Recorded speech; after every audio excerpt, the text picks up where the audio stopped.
Enjoy this sneak peek from CX Auto 2026, hosted by Thought Leadership Summits in partnership with Automotive News Congress. Fantastic. So obviously, there's been a lot of change in the last, say, 35 years in auto around customer experience or customer service, I think is what it used to be called back in the day.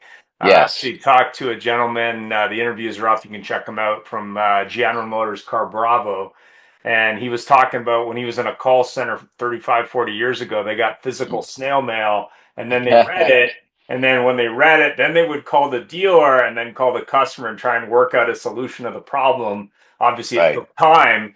But today, obviously, it's not just about response, whether it be an internet lead, a service concern, a problem with the vehicle, pricing on a vehicle.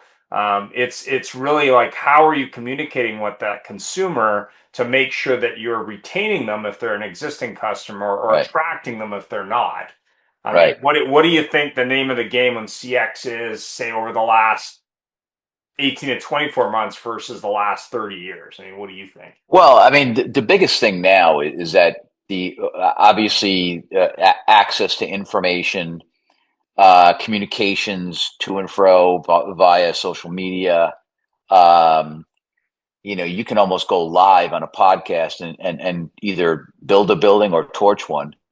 So it really is. It is really a very instantaneous world that we live in now. I mean, it's gotten to the point in my world where, first of all, we do a lot of work in advance to make sure that that doesn't happen.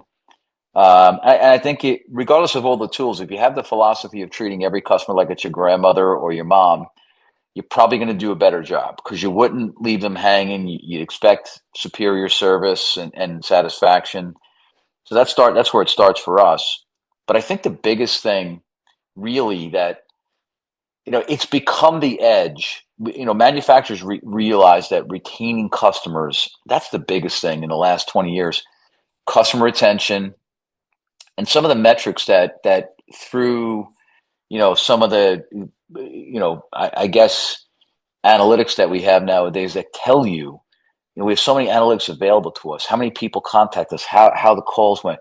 I mean, the internet and AI have allowed us to analyze what we do wrong and right, to the point where you can make very, very quick decisions. And that's what's become the edge. If you retain your customers and you use those tools to identify problems, not just with the customer, but problems in your process and your people in advance. Get your ticket today for CX Auto 2026, hosted by Thought Leadership Summits in partnership with Automotive News Congress.